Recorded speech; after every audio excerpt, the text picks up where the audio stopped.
The Texas Parks and Wildlife television series is supported in part by Texas Parks and Wildlife Foundation, conserving the wild things and wild places of Texas thanks to members across the state. Additional funding provided by the Toyota Tundra. Your local Toyota dealers are proud to support outdoor recreation and conservation in Texas. Adventure is what we share. Funding also provided by Academy Sports and Outdoors, helping hunters, anglers, and outdoor enthusiasts of all ages get outside. Out here, fun can't lose.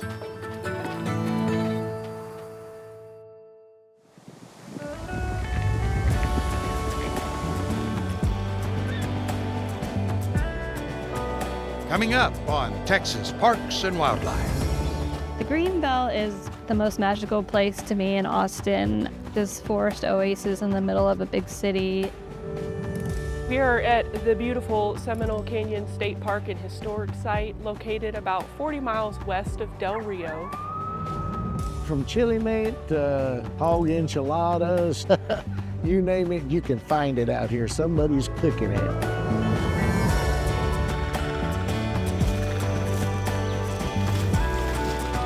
Texas Parks and Wildlife, a television series for all outdoors.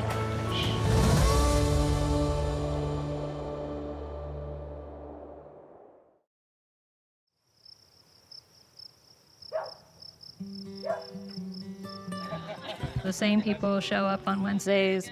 We become a little family. And all you really need is a pair of shoes and just like the will to want to run and be outside. Turn on our headlamps, we hit the trail and, just kind of watch where we're going. I mark the trail so that people can follow it in the dark. I'm glad you're here. Yeah, thanks. Glad to be here. And then we just set off for about 2 to 4 miles to be out under the stars running through the forest with just a headlamp and like one other person. And that's kind of what got me hooked.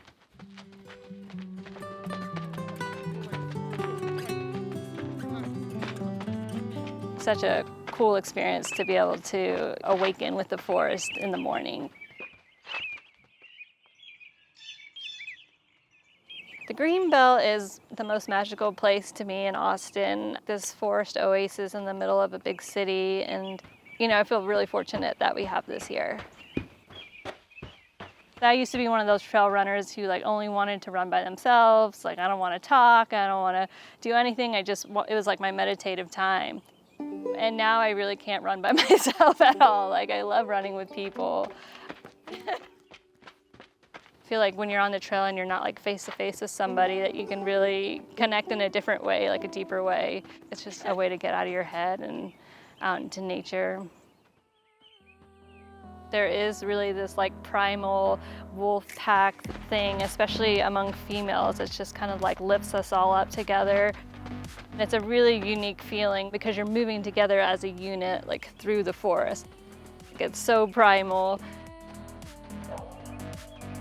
And it's really, really cool to just be surrounded by such amazing women.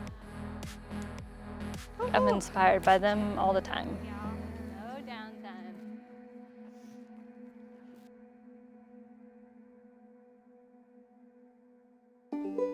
As a full-time working mom of 2 young kiddos, there's a lot going on in my world on a day-to-day basis. That everything gets very busy and very chaotic, and it can become really challenging to find some time for yourself and find some time to get out and go for a run. Going out and running trails provides such a sense of calm and such a sense of peace, and just allows you to kind of regain perspective if you think you've lost it. And I think that's just what, at least for me, is so appealing about trail running. Initially, when I start out running, it's more of just, I made it here. Got myself out the door, got my clothes on, got my shoes on, I have a little bit of space. And you start running, and I start to kind of get into my groove. I start to find a pace, find a cadence that I like, that's comfortable. it's during that period that I really think I have the opportunity to just kind of think, was there anything that was going on that, was frustrating to me or was on my mind for whatever reason? And then as I keep running, it allows me to work through things that have not gone well, then to just regroup. That's what happens in the middle of my run.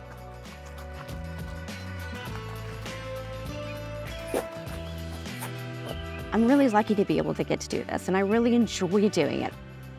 And I find so much happiness getting out on those trails. Just an ability to take in my surroundings and take in the beauty.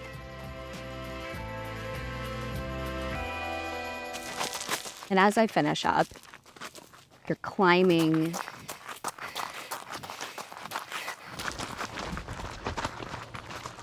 You're working hard. Your breathing's heavy. Your legs are aching.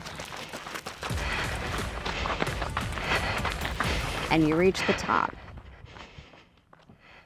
That sense of joy is pretty tremendous. I see it as life in general. You're always going to have those climbs and those challenges. I worked hard to get up here, but I made it, and I can do it again. This is a really good sport for women to join. We just have like a certain grit in us that gets us through, which I think is so cool, and I don't see in any other sport. I'm not stopping anytime soon. I've got a good thing going. We all live in this really busy world, and I think there is some moment that you just need to stop and take that breath and appreciate what is in front of you and just the beauty of this world.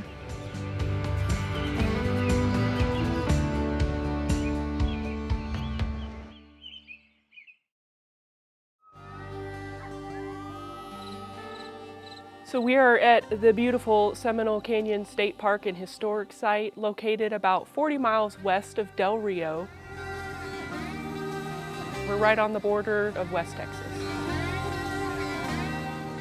So we have a pretty rugged terrain here. You'll notice there's not a lot of trees. It looks a little desolate. We have rocky limestone surface with stunning sheer-walled canyons.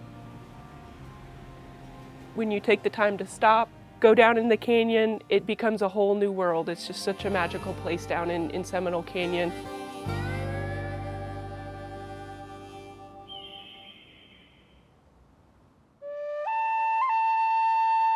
The lower Pecos rock art that you see here in Seminole Canyon dates between 5,500 and 1,500 years ago.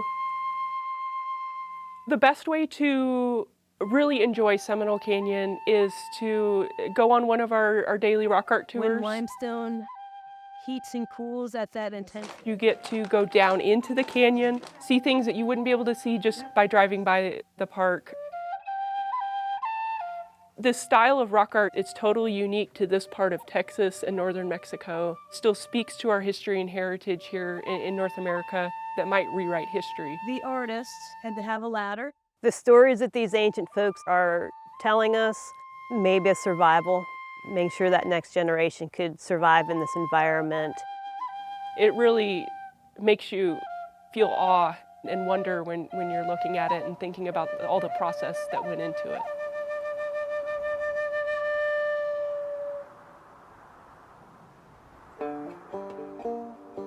So our Maker of Peace statue, which is one of our iconic landmarks here in the park, depicts no one single figure in the rock art, but it's kind of an amalgamation inspired by some of the motifs that you see throughout the rock art.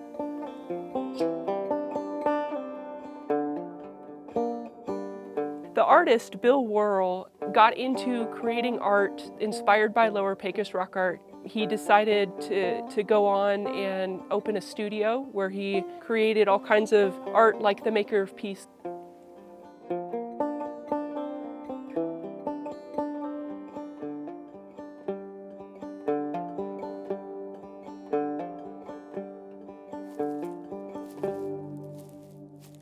If you're not that much of a history buff, we have something for everyone. We have a bird blind for people who are interested in checking out the birds that are here in the park.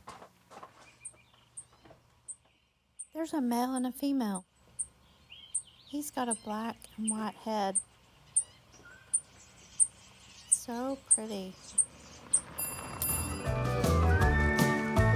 We have hiking and biking trails, as well as campsites and day-use picnic areas available.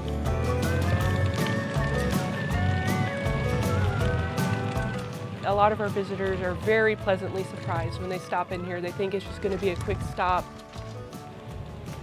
There's a lot more waiting for them here than just a campsite.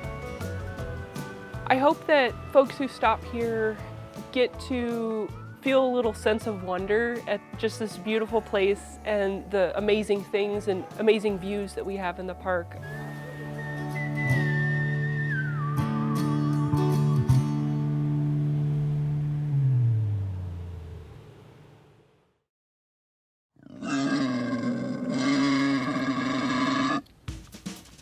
Feral pigs have become quite the problem everywhere.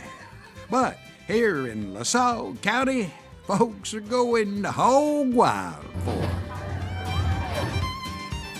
Our county fair is the Wild Hog Cook-Off. It's the biggest event in LaSalle County. It's all about wild hogs. Everything's about wild hogs. And it's all because we had so many wild hogs is why it started. And there'll be 200 teams and anywhere from 6,000 to 10,000 people come to town. Everybody's always trying to make it just perfect. As they say in South Texas, in livestock and rodeo, at the Wild Hog Cook-Off in LaSalle, when they ask to see your ID, you show them your belt buckle. But it's not all fun and games when it comes to wild hogs, 'cause these critters create lots of problems. It's estimated in the U.S. that they cause about $2 billion worth of damage per year, and that can be through loss of agricultural crops, equipment damage. They are highly reproductive. One female can produce up to 20 piglets in a year, and they can really reproduce at a very young age. So the Texas Parks and Wildlife Department encourages folks to get out and help us control feral hog numbers. We've reduced the requirement to have a hunting license. There is no season, there is no bag limit. It's pretty much open season on feral hogs. The feral hogs that we see today, got their origin in North America, really with the first Spanish explorers that came over in the late 1500s. I think they came into Texas probably in the mid to late 1600s. They brought them in for food. They either took them with them or even left some behind as they moved further into North America. Those domestic pigs escaped. Then a few generations, they became what we call feral hogs today. Everybody knows that wild hogs are a problem throughout most states now and getting to be more of a problem in a lot of states. But there's a lot of great things that come with it. One of them's hunting.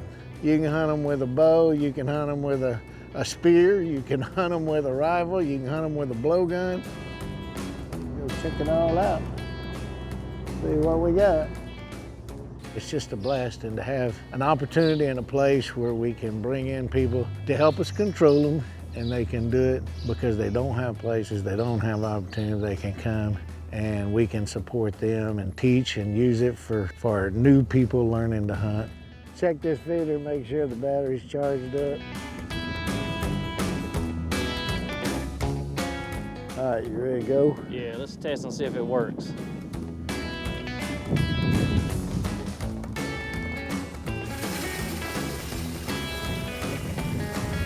I think it's hot.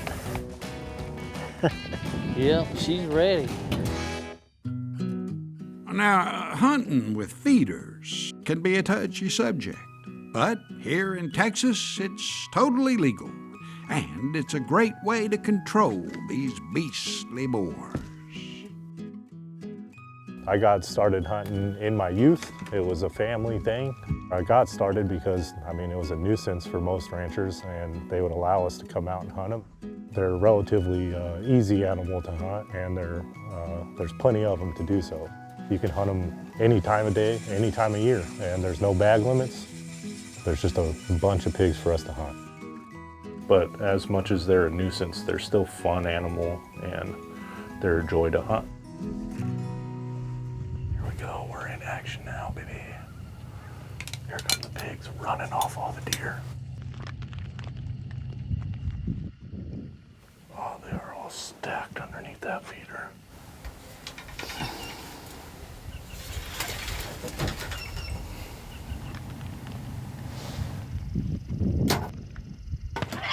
We got him. A 10 ring. It just ran off into the woods here to the right of us. Give it a few minutes. Should be an easy track. I love archery, so I'd rather hunt anything with a bow. Is it as easy to do? No. Is it as efficient to do? No. But it's more fun to do. So that's my preferred method to take.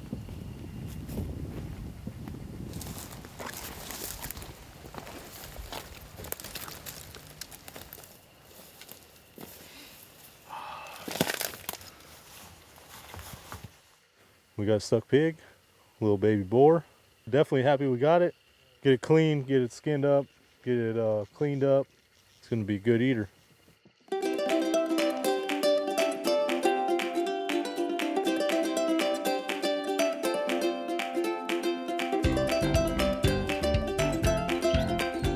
They're great eating, phenomenal eating. The key is the cleaning. I was raised on deer and hog meat. We didn't eat beef, we didn't eat goat, we ate deer and hog meat. I love eating wild hog as much as I do venison or beef. It's all in the cleaning though. I find that 90% of people that don't like wild meat, it's because it wasn't cleaned properly. But that's some pretty clean, almost white pork. It's good and lean, but got lots of flavor.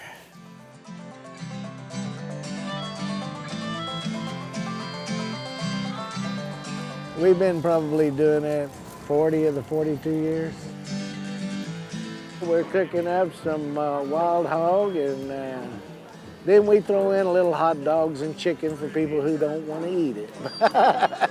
Not everybody loves it, but most everybody loves it once they try it. If anybody ever wants anything to do with taste all kinds of wild hog, from chili meat or chili, wild hog chili, to carne asada, to hog enchiladas, you name it, you can find it out here. Somebody's cooking it, you know. It's a great place to come and find out if you like to eat it. And then from there, you can always find places to hunt them and get them from. That's what it's all about. The fun and the camaraderie and just having a good old time.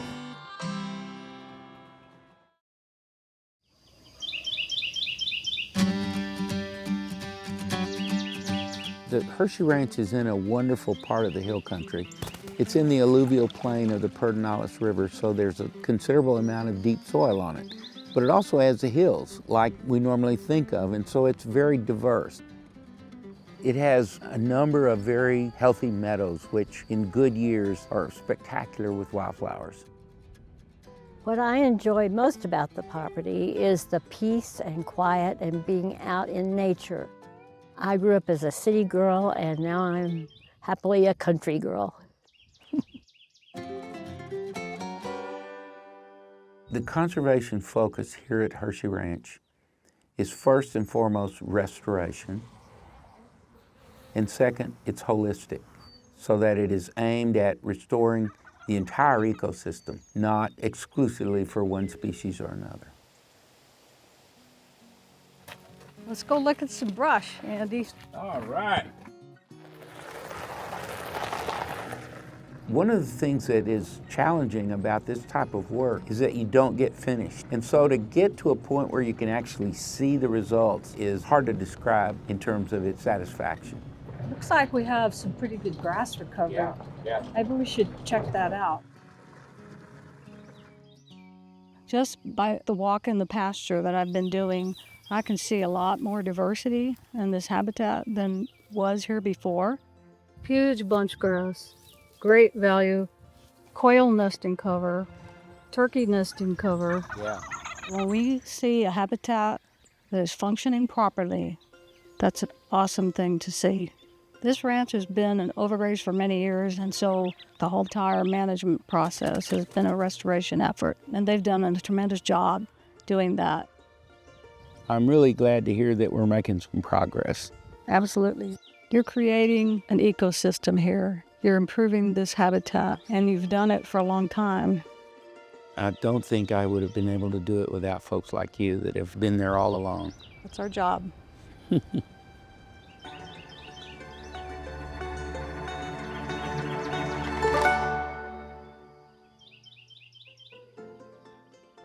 What also sets Andy and Nona apart is that they've been so inviting to the community to come and see the examples that they've provided through their stewardship, through their management, but also to provide an opportunity for folks to get their hands dirty through workshops and taking that knowledge home with them. We want to do the land right, and if we do the land right, that becomes some byproducts, as we talked about earlier. Healthy grass, diverse grass, healthy animals, and it's just that cycle that keeps on going. You always want to be adaptive in our grazing. We want to give the cattle exactly what they need. So it was very, very severely overgrazed when Nona and I became responsible for it. We removed cattle from the ranch and kept them off for about 10 years until the ranch really recovered. And so now the only grazing that takes place here is regenerative grazing, which is designed to mimic bison. Andy's been a leader in the conservation spaces of Texas for decades, and a lot of that work has been administrative in nature. The Hershey Ranch and his management of it has been his opportunity to apply that administrative knowledge to on-the-ground results. He is so busy on the ranch, and over these last 10 years, I've seen him dirty, I've seen him on the ground, I've seen him bleeding. He's poured his soul into the stewardship of this place so that it can be that shining example. We've cleared over 1,000 acres of cedar, but it comes back. And so part of my daily routine out here is to try to make sure I catch as many of these resprout cedars as I can. All right, we did it.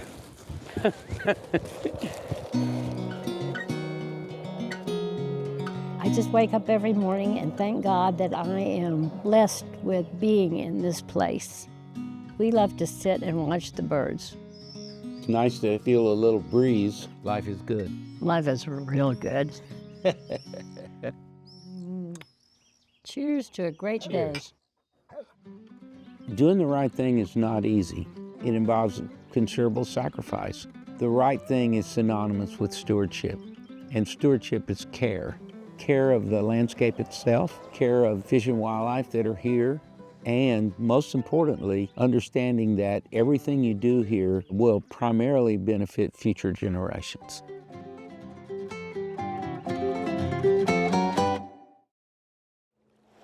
Next time on Texas Parks and Wildlife. I primarily focus on the invertebrates, little small critters. You might think of some alien creatures, pretty much right on the head. It's just about any place you can go on this ranch, wildlife can find good habitat. I love it in the spring when I'm out here turkey hunting and everything's quiet and just the nature is speaking. That's next time on Texas Parks and Wildlife.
The Texas Parks and Wildlife television series is supported in part by Texas Parks and Wildlife Foundation, conserving the wild things and wild places of Texas thanks to members across the state. Additional funding provided by the Toyota Tundra. Your local Toyota dealers are proud to support outdoor recreation and conservation in Texas. Adventure, it's what we share. Funding also provided by Academy Sports and Outdoors, helping hunters, anglers, and outdoor enthusiasts of all ages get outside. Out here, fun can't lose.